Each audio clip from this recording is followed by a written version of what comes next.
ओम।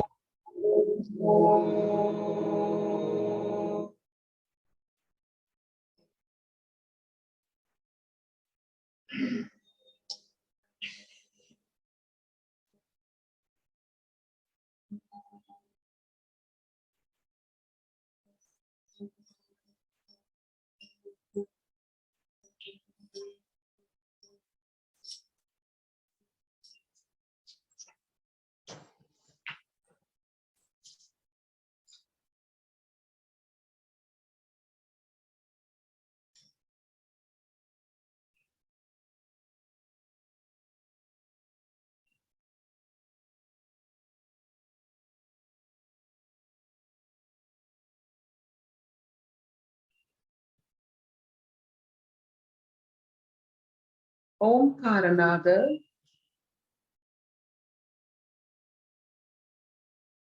मूलाधार चक्र से सहस्रार चक्र तक आपको पहुंचा सकता है।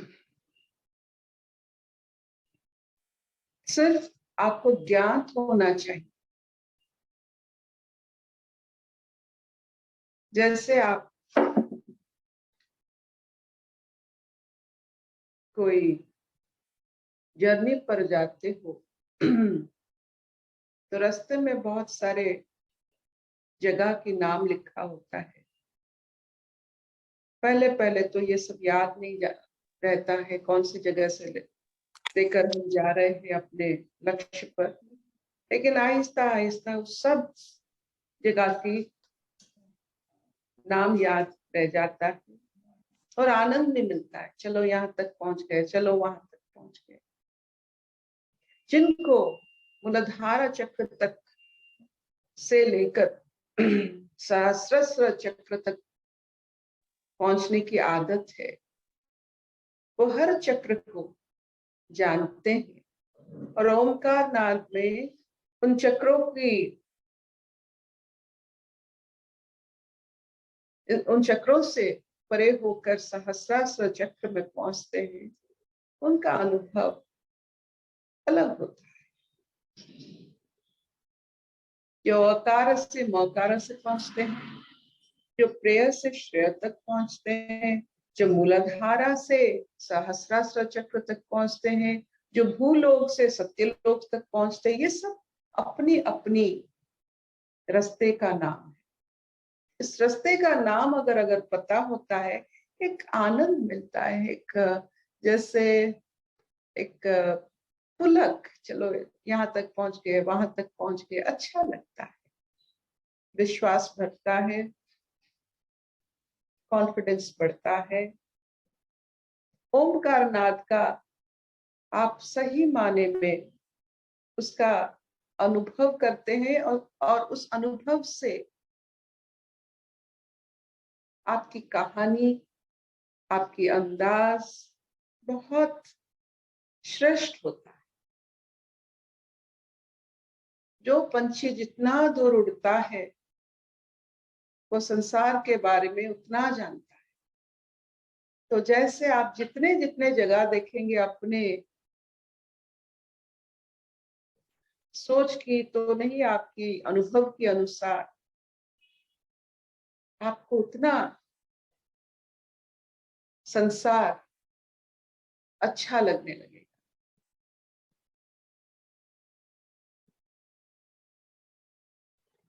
आज की सांख्य योग और एक पहलू,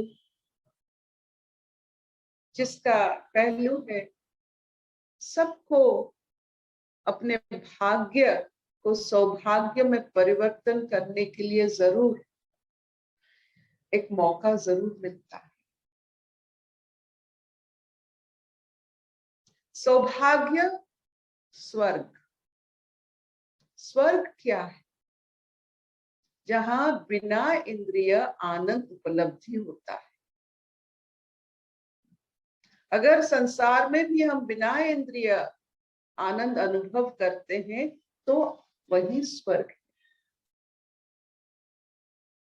तो भाग्य को सौभाग्य में बदलना स्वर्ग का रास्ता है, स्वर्ग का द्वार है। हर एक के जीवन में स्वर्ग का द्वार जरूर खुलता है। कब खुलता है? जब वो अपने भाग्य को सौभाग्य में बदलने की उनमें हिम्मत है। आपने देखा होगा नदी में जब कश्ती तैरता है, कभी कभी पवन के कारण, उल्टा पवन के कारण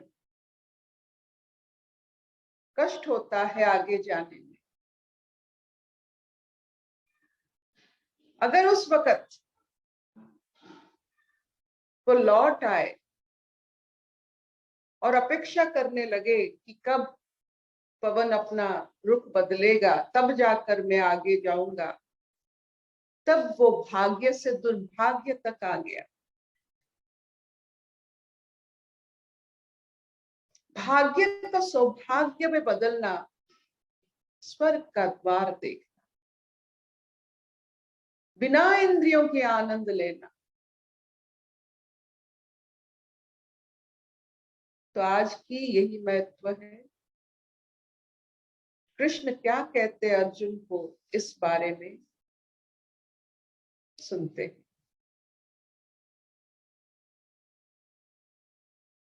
The 32nd श्लोक of Sankhya Yoga.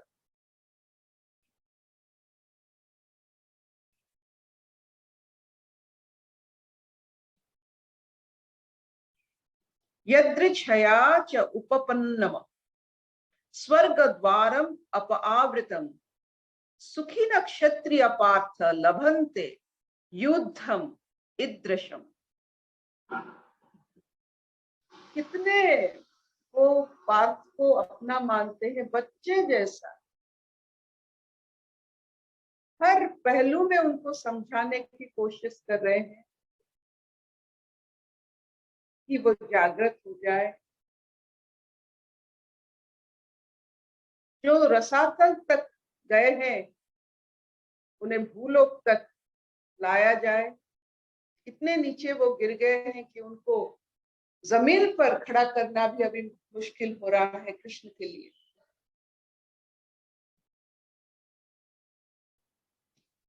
तो वो बोल रहे हैं अर्जुन को, सौभाग्य, स्वर्ग, ये स्वधर्म से जुड़ा होता है।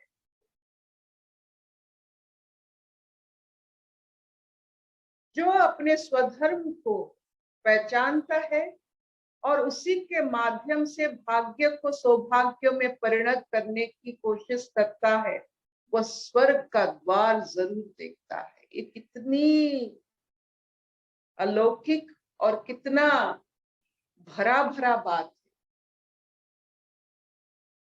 तो स्वर्ग की अनुभूति स्वधर्म से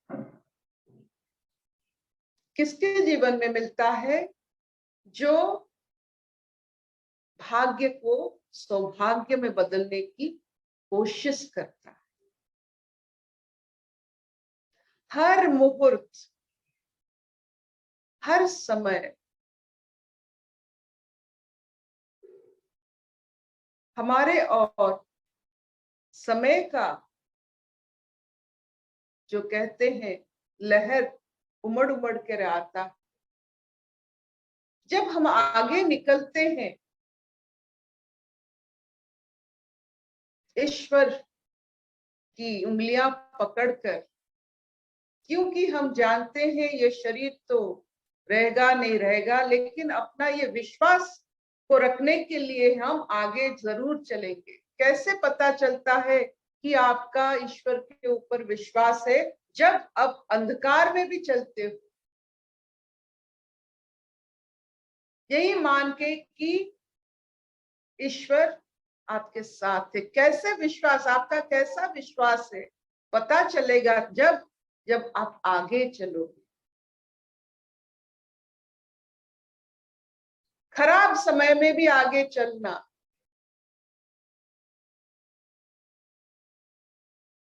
बहुत प्रलयंकारी समय में भी विश्वास के साथ आगे चलना, इसका मतलब है स्वर्ग द्वार दर्शन करना। अगर पहुंच गए, भाग्य सौभाग्य में परिणत हो गया, तो बिना इंद्रिय का आनंद, चाहे अपने आप को शरीर मानो या आत्मा मानो, लेकिन आनंद ही आनंद। इसीलिए कृष्ण अर्जुन को कह रहे हैं, बार बार ऐसा मौका नहीं आता है अर्जुन, महाभारत जैसा युद्ध लड़ने का मौका नहीं आता है। गांडीव पकड़, अपना स्वधर्म निभा और स्वर्ग प्राप्त कर। मतलब बिना इंद्रिय का आनंद, इंद्रिय युक्त आनंद नरक है, बिना इंद्रियों का आनंद स्वर्ग है। आप जहां चाहो उसे अनुभव कर सकते हो, स्वर्ग आप ही के ऊपर।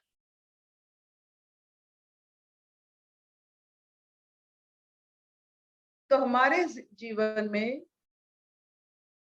जब ऐसा पल आता है कि लगता है कि ये भारी मुश्किल समय है, और हम अपने ईश्वर का विश्वास से इसे डट कर सामना करते हैं, और उसमें जो आनंद मिलता है वो स्वर्ग समान आनंद है। कोई भी इंसान कोई भी मुश्किल वक्त पे ईश्वर की अनुभव से अगर आगे जाता है, उसका सामना करता है, इसका मतलब है अपने सिर्फ नाम में श्री युक्त लगाता है, सम्मान लगाता है, और जो सम्मान समय काट ना सके वो स्वर्ग समान होता है। जैसे स्वर्ग में समय का प्रभाव नहीं है, अगर आपके नाम में समय का प्रभाव नहीं रहता है, आपने स्वर्ग प्राप्ति किया है।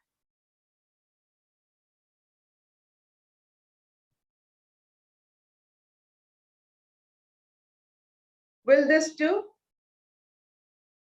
इतना चलेगा? दी नाम में समय का प्रभाव नहीं, वो समझ नहीं। नाम में देखिए, हमारा नाम हमारे साथ चला जाता है, उससे पहले भी हमारा नाम नहीं रहता है, क्योंकि हमने भाग्य को सौभाग्य में बदलने की कभी, जितना कोई मुश्किल वक्त को सामना करता है उसके नाम में सम्मान रहता है। ओके, जो जितना मुश्किल वक्त को सामना किया है उसके नाम में सम्मान आराम से आकर रह जाता है, और उस सम्मान को जो समय न काट सके वो स्वर्ग समान है। आज अर्जुन इतने मुश्किल, आप देखो, वन में जाकर रहना, राजपुत्र होकर भी वन में जाकर समय काटना, और अपने जमीन के लिए दर दर भटकना, रहने के लिए कुछ कहीं जगह नहीं है, अभी इसके लिए युद्ध करने का समय आ रहा है। तो भाग्य को जो सौभाग्य में बदलते हैं वही ही सम्मानित होते हैं, और जिस सम्मान को समय नहीं काट सकता है, ऐसा उन्होंने डटकर सामना किया था उनके मुश्किल समय को, कि उनका समय भी उनको याद रखता है, कभी समय उसको भी नहीं काट सकता है। तो वह स्वर्ग समान हुए। समय जिस नाम को, जिस व्यक्तित्व को, जिस मुश्किल की घड़ी में जिन्होंने डट कर सामना किया है, इन लोगों को भूलता नहीं है, वो हमारे लिए आदर्श है, चिरस्मरणीय है। उन्हीं के कारण हम अपने मुश्किल समयों पर भी उनका नाम लेकर आगे चलने की कोशिश करते हैं। समझ में आया? हाँ जी। छबिरानी एति के चलिबो? बढ़िया। Will this do? तो स्वर्ग का मायने आप जरूर याद रखिएगा, इंद्रिय बिना जहां सुख आप प्राप्ति करते हो वो स्वर्ग है। जिसका इंद्रिय जितना उसमें मिला वो नर्क है, और इसका बैलेंस में वो हम यहाँ भूलोक में है। Very nice. अशतोमान सत्कमय तमसोमान ज्योतिर्गमय मृत्युर्मां अमृतंगमय। सर्वे सुखिनः सन्तु सर्वे सन्तु निरामया सर्वे भद्राणि पश्यन्तु मा कश्चित् दुःखभाग् भवेत्। ओम शांति शांति शांति। So this finishes the class which tells us डट के अपने मुश्किलों को सामना करते हुए भाग्य को सौभाग्य में बदलते हुए ईश्वर के विश्वास को अभ्यास करते हैं, और अपना जो ईश्वर का विश्वास उसी से पता चलता है, और इसी से हमें स्वर्ग की द्वार नसीब होती।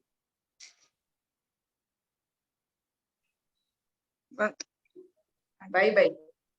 हरि ओम।